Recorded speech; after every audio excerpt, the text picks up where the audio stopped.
আল্লাহ তাআলা বলছেন, লা ইন শাকারতুম লা আযীদান্নাকুম ওয়া লা ইন কাফারতুম ইন্না আযাবি লাশাদীদ। যদি তোমরা আমার নেয়ামতের শুকরিয়া করো, আমি আল্লাহ তাআলা এই নেয়ামতকে আরো বহুগুণ বাড়িয়ে দেব।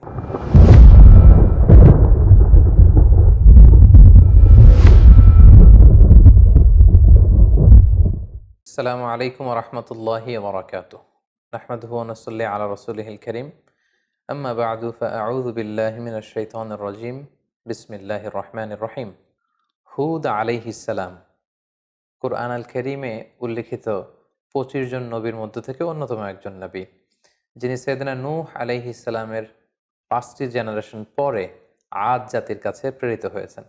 এবং সাইয়েদনা হুদ আলাইহিস সালামের নামে আল্লাহ তাআলা কালামুল্লাহ মাজিদে কুরআন আল কারীমে একটি সূরাও ডেডিকেট করেছেন, সূরাতু হুদ। এটি কুরআন আল কারীমের ১১ নম্বর সূরা। আল্লাহ তাআলা ইরশাদ করছেন, ওয়া ইলা আদিন আখাহুম হুদা।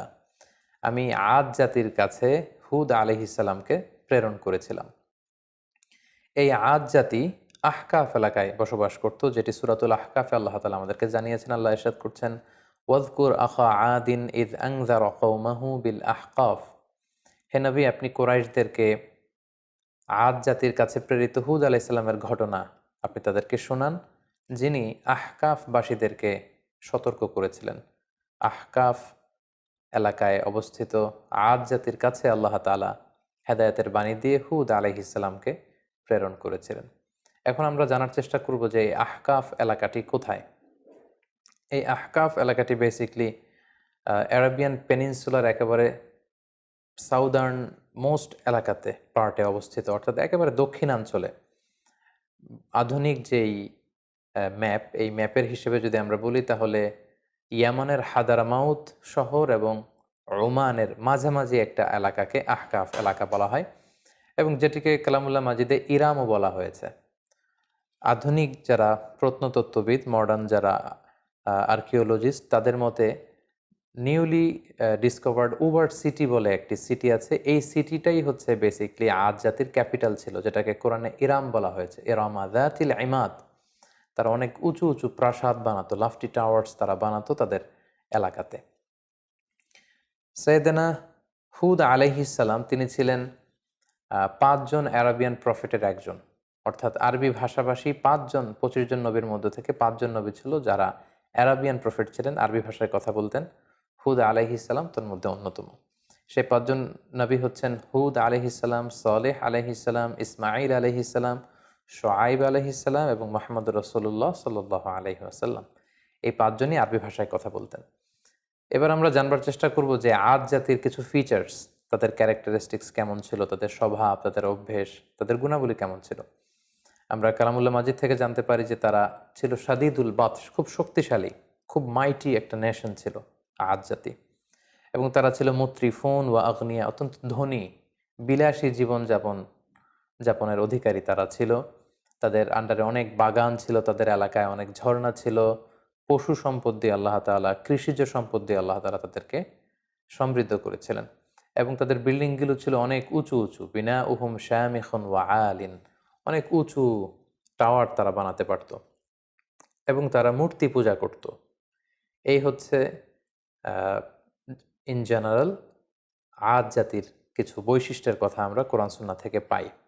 আমরা যদি সরাসরি কালামুল্লাহ মাজিদের দিকে তাকাই, তাহলে দেখব যে কালামুল্লাহ মাজিদ আমাদেরকে বলেছে তারা উঁচু স্থাপনা নির্মাণে খুব পারদর্শী ছিল।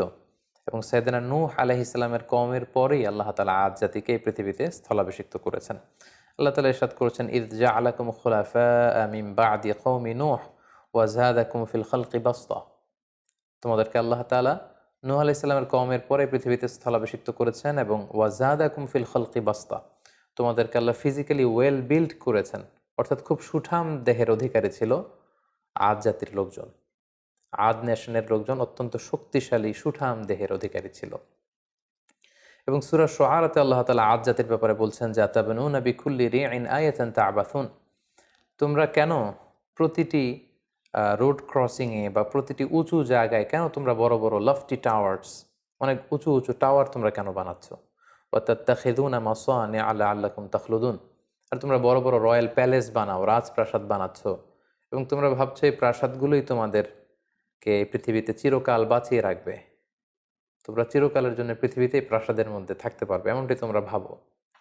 ওয়াইদা বাতাসতুম বাতাসতুম জব্বারিন, আর যখন তোমরা অ্যাটাক করো কোনো জাতিগোষ্ঠীর উপর, তোমরা ভয়ঙ্কর ভাবে অ্যাটাক করো, খুবই আগ্রাসী মনোভাব নিয়ে অ্যাটাক করো। অর্থাৎ আদ জাতি খুব দুর্ধর্ষ একটা জাতি ছিল, যারা আশেপাশের অন্যান্য জাতির উপর অত্যাচার চালাতো, তাদেরকে যখন অ্যাটাক করতো খুব মারাত্মকভাবে তারা অ্যাটাক করতো। এবং সূরাতুল ফজর আল্লাহ তাআলা ইরশাদ করছেন, ইরামা যাতিল ইমাদ আল্লাতী লাম ইউখলাক মিসলুহা ফিল বিলাদ, তাদের আবাসস্থল ছিল ইরাম এলাকায়, যেটাকে আমরা বলেছি বিশাল আহকাফ রিজিয়নের মধ্যে আদ জাতির ক্যাপিটাল ছিল এই ইরাম, যেটাকে আধুনিক সময়ে মডার্ন আর্কিওলজিস্টরা এটাকে উবার্ট সিটি বলে, যেটাকে বলছে উবার্ট সিটি, এটাই ছিল বেসিক্যালি আদ জাতির ক্যাপিটাল বা রাজধানী। এবং সেখানে যাতিল ইমাদ, তারা বড় বড় স্থাপনা নির্মাণে খুবই পারদর্শী ছিল। আল্লাতী লাম ইউখলাক মিসলুহা ফিল বিলাদ, এরকম বড় বড় কনস্ট্রাকশন, এরকম বড় বড় স্থাপনা পৃথিবীতে অন্য কোনো জাতিগোষ্ঠীর মধ্যে তৎকালীন সময়ে দেখা যেত না, যেটা তারা তাদের এলাকাতে এই স্থাপনাগুলো করেছিল। এবং সবচেয়ে বড় ব্যাপার হচ্ছে যে তারা খুব অহমিকা বোধ করতো, অহংকার করত, এটা নিয়ে খুব একটা বোস্টফুল ভাব তাদের মধ্যে ছিল, একটা ইন্টেলিজেন্স ছিল, একটা প্রাইড ছিল যে আমরাই সেরা, আমরাই সবচেয়ে বড়, আমাদেরকে শেষ করে দেওয়ার মতো কেউ নেই, যেটা সরাসরি কোরআন কোট করেছে। আল্লাহ তাআলা ইরশাদ করেছেন, ফাআম্মা আদুন ফাস্তাকবারু ফিল আরদ, আর আদ জাতি পৃথিবীতে অহংকার প্রদর্শন করেছিল, বিগাইরিল হক, অন্যায়ভাবে তারা নিজেদেরকে অনেক বড় বলে মনে করত, বড়ত্বের ঘোষণা দিত খুব বেশি বেশি। ওয়াকালু মান আশাদ্দু মিন্না কুওয়া, আর তারা বলতো আমাদের চাইতে শক্তিশালী আবার কে আছে, we are the mighty nation, আমরা হচ্ছি এই পৃথিবীর মধ্যে সবচাইতে শক্তিশালী জাতি, আমাদেরকে হারিয়ে দিতে পারে, আমাদেরকে ধ্বংস করে দিতে পারে, আমাদেরকে নিশ্চিহ্ন করে দিতে পারে এমন কোনো শক্তি পৃথিবীতে জন্ম নেয়নি। এভাবে তারা বুক ফুলিয়ে অহংকার প্রকাশ করত। আল্লাহ তাআলা বলছেন, আওয়ালাম ইয়ারাউ আন্নাল্লাহা আল্লাযী খালাকাহুম হুয়া আশাদ্দু মিনহুম কুওয়া, ওরা কি দেখে না যে আল্লাহ তাআলা তাদেরকে সৃষ্টি করেছে, তিনি তাদের চাইতে অনেক বেশি শক্তিশালী। ওয়া কানু বিআয়াতিনা ইয়াজহাদুন, কিন্তু তারা আমার নিদর্শন থেকে মুখ ফিরিয়ে নেয়, তারা অস্বীকার করে। তাহলে ওভারঅল আদ জাতির ব্যাপারে এই তথ্যগুলো আমরা কালামুল্লাহ মাজিদ থেকে পেয়ে থাকি। তো এই জাতিগোষ্ঠীকে অহংকার ছেড়ে দিয়ে, এই দাম্ভিকতা ছেড়ে দিয়ে, এই বড়ত্ব ছেড়ে দিয়ে তারা যেন তাওহীদের দিকে ফিরে আসে, শিরকের চর্চা ছেড়ে তারা যেন এক আল্লাহর দাসত্বে বা এবাদতের দিকে ফিরে আসে, এজন্য আল্লাহ তাআলা সাইয়েদনা হুদ আলাইহিস সালামকে এই জাতিগোষ্ঠীর হেদায়েতের জন্য তিনি আদ জাতির কাছে প্রেরণ করেছেন। এবং সাইয়েদনা হুদ আলাইহিস সালাম ওনার সর্বোচ্চটুকুন দিয়ে পুরো জাতিগোষ্ঠীর মাঝে তাওহীদের দাওয়াতকে তিনি পৌঁছে দিয়েছেন। সূরাতুল আরাফ আল্লাহ তাআলা ইরশাদ করছেন, ওয়া ইলা আদিন আখাহুম হুদা, আমি আদ জাতির কাছে তাদেরই একজন ভাই, অর্থাৎ তাদেরই একজন লোক হুদকে নবী হিসেবে প্রেরণ করলাম। আমরা জানি যে কালামুল্লাহ মাজিদে প্রতিটি জাতিগোষ্ঠীর ক্ষেত্রে আমরা দেখেছি ভিনদেশী কোনো লোককে আল্লাহ তাআলা নবী হিসেবে অ্যাসাইন করেননি, কখনো করেননি, বরং তাদের গোষ্ঠীর মধ্য থেকে, তাদের নেশনের মধ্য থেকে, তাদের কোনো সাব ট্রাইবের মধ্য থেকে তিনি একজনকে তাদের হেদায়েতের জন্য তিনি সিলেক্ট করেছেন, যিনি তাদেরকে জান্নাতের সুসংবাদ দিবেন, জাহান্নাম থেকে ভীতি প্রদর্শন করবেন।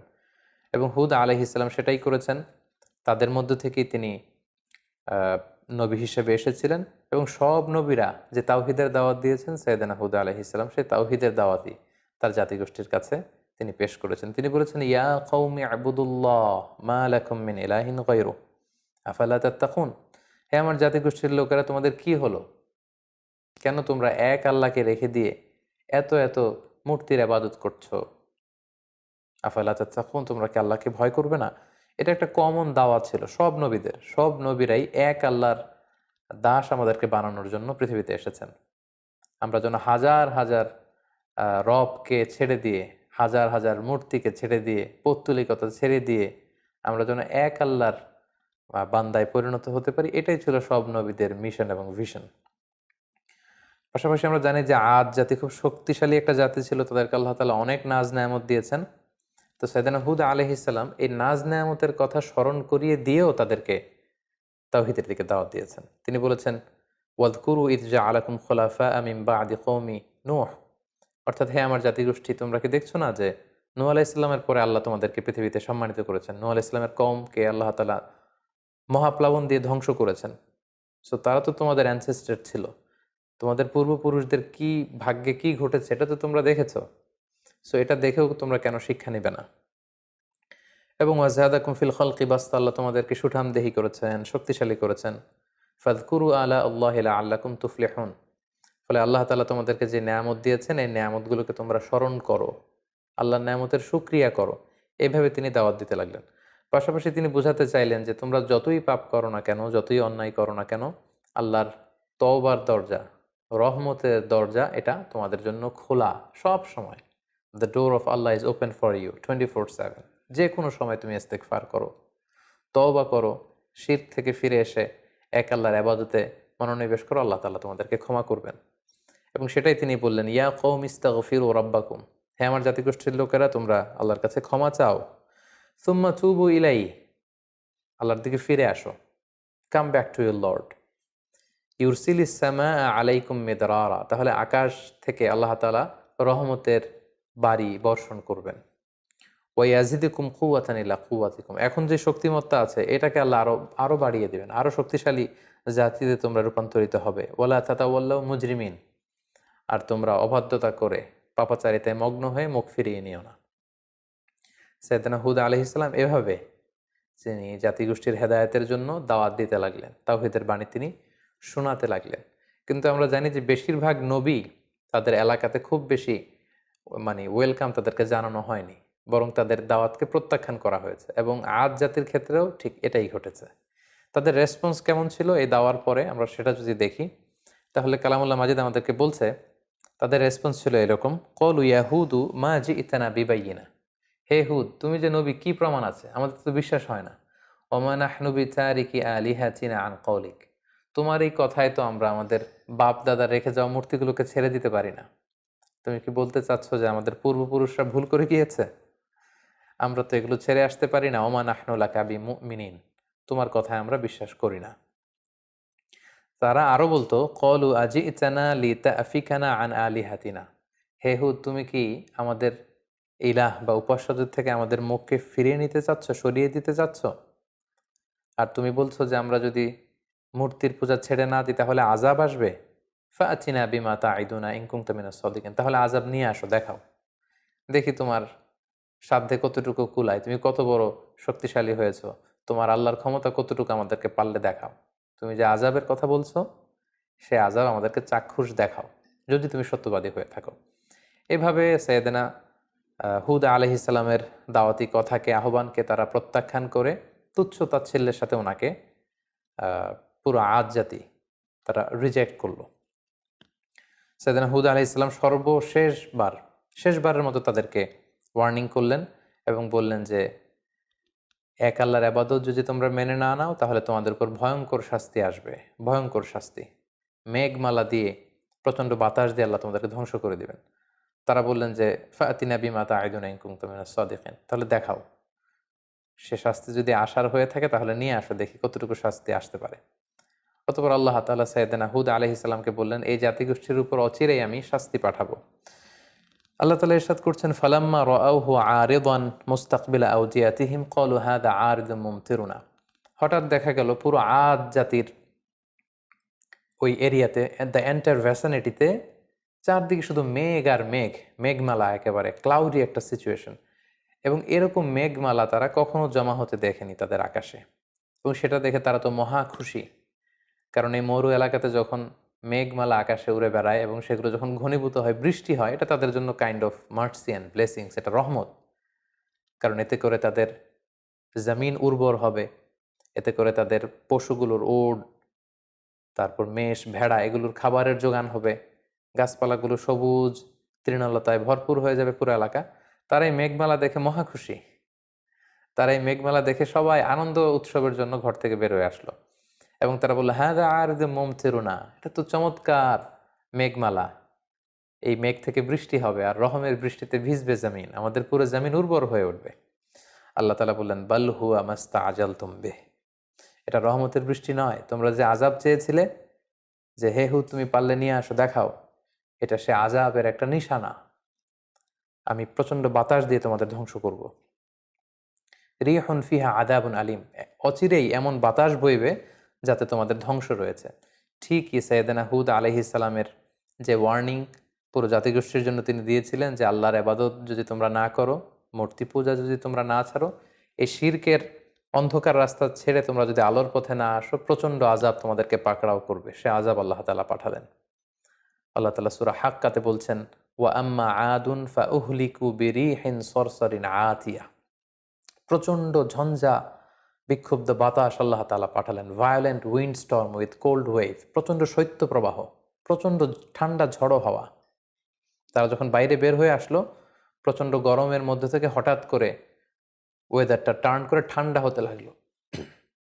ঠান্ডা হতে হতে প্রচণ্ড ঠান্ডায় পুরো এলাকার মধ্যে প্রচণ্ড শৈত্যপ্রবাহ শুরু হয়ে গেল এবং প্রচণ্ড ঠান্ডা ঝঞ্ঝাবায়ুতে, এই ঠান্ডা ঝড়ো হাওয়াতে এলাকার লোকজন আর বাইরে অবস্থান করতে পারলো না, সকলে ঘরের ভেতরে চলে গেল। এবং আল্লাহ তাআলা বলছেন, সাখখারাহা আলাইহিম সাবা আলাইয়ালিন ওয়া সামানিয়াতা আইয়াম, টানা 7 রাত 8 দিন এই প্রচণ্ড শৈত্যপ্রবাহে পুরো এলাকাটাকে আল্লাহ নাস্তানাবুদ করে দিলেন। প্রত্যেকটা মানুষ প্রচণ্ড ঠান্ডায় তারা যে যেখানে ছিল প্রত্যেকের ঘরে সেখানে মৃত্যুবরণ করলো। হুসুমান ফাতারাল কওমা ফিহা সারআ। আল্লাহ তাআলা বললেন, নবী হে, আপনি যদি তখন থাকতেন, আদ জাতির উপর এমন ভায়োলেন্ট উইন্ড স্টর্ম আমি পাঠিয়েছি শৈত্যপ্রবাহের সাথে, পুরো নেশন ওয়াইড ডিস্ট্রাকশন ছিল সেটা। আপনি থাকলে দেখতে পেতেন যে ফাতারাল কওমা, পুরো জাতিটা একসাথে, ফিহা সারআ, ভূলুণ্ঠিত হয়ে জমিনে উপুর হয়ে পড়েছিল, চিৎপটাং হয়ে পড়েছিল। তাদেরকে দেখলে আপনার মনে হতো কান্নাহুম আজাজু নাখলিন খাওয়িয়া, এগুলো যেন কেমন যেন ভেঙে যাওয়া খেজুর গাছ। অনেক খেজুর গাছ আছে অনেক দিন পুরনো হয়ে যাওয়াতে এটা ভেঙে মাটিতে লুটিয়ে থাকে, ভুলুণ্ঠিত হয়ে থাকে। পুরো আদ জাতির নাসিবে আমি এটাই রেখে দিয়েছিলাম। প্রচণ্ড ঠান্ডা বাতাসে, প্রচণ্ড ঝড়ো হাওয়া দিয়ে, শৈত্যপ্রবাহের মধ্য দিয়ে, রিহিন সরসার, ঝঞ্ঝা বিক্ষুব্ধ বাতাস দিয়ে আমি এই জাতিটাকে ধ্বংস করে দিয়েছি। এবং আপনি দেখলে বুঝতে পারবেন না, পুরো এলাকাটার এমন ভয়ঙ্কর অবস্থা আমি আল্লাহ তাআলা করে দিয়েছি, আপনি দেখলে বুঝতেই পারবেন না যে এখানে এরকম মাইটি নেশন, এরকম শক্তিশালী একটা জাতি এখানে ছিল। এটা দেখে বোঝারই উপায় নেই। সম্মানিত, শুধু ঠিক এভাবেই এই পৃথিবী থেকে এরকম একটি মাইটি নেশনের বিদায় ঘটেছে আল্লাহ তাআলার অবাধ্যতার কারণে, অহংকার প্রদর্শনের কারণে। সেদিন হুদ আলাইহিস সালামের আনিত এই দাওয়াতকে প্রত্যাখ্যান করবার কারণে পুরো জাতিগোষ্ঠীকে আল্লাহ তাআলা ধ্বংস করে দিয়েছেন। এই হুদ আলাইহিস সালামের পুরো জীবনী থেকে আমরা কি শিখতে পারি?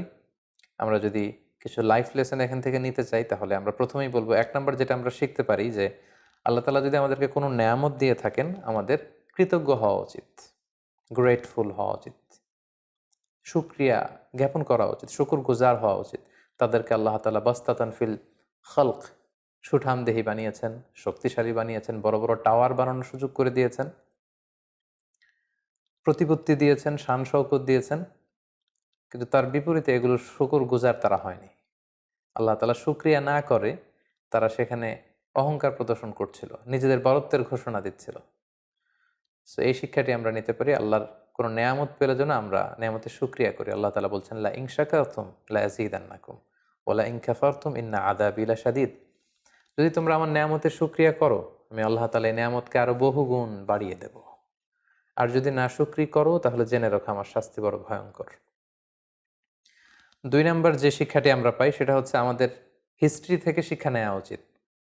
অর্থাৎ ইতিহাস থেকে আমাদেরকে শিক্ষা নিতে হবে।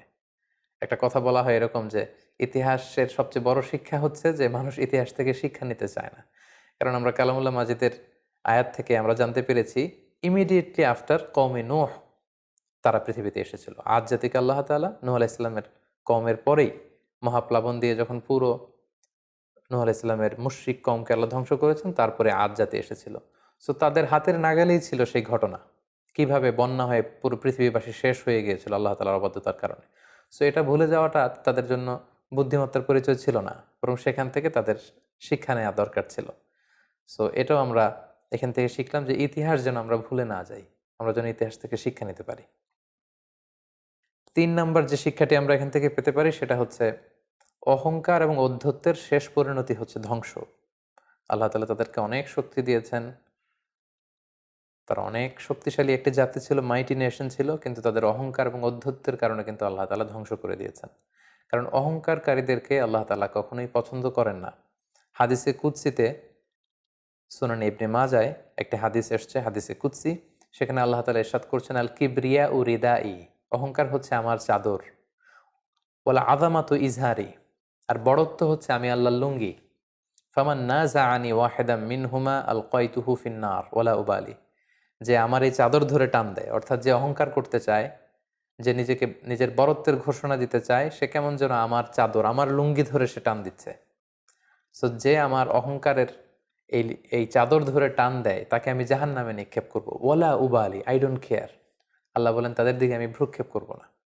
সো আমরা যেন আল্লাহর দেয়া নেয়ামতের শুকর গুজার হতে পারি, আমরা যেন ইতিহাস থেকে শিক্ষা নিতে পারি, এবং সব সময়ের জন্য আমরা যেন অহংকার এবং ঔদ্ধত্যকে পরিহার করে বিনয়ী বান্দা হতে পারি। আল্লাহ তাআলা আমাদের সবাইকে কথাগুলো বুঝার ও আমল করার তৌফিক দান করুক।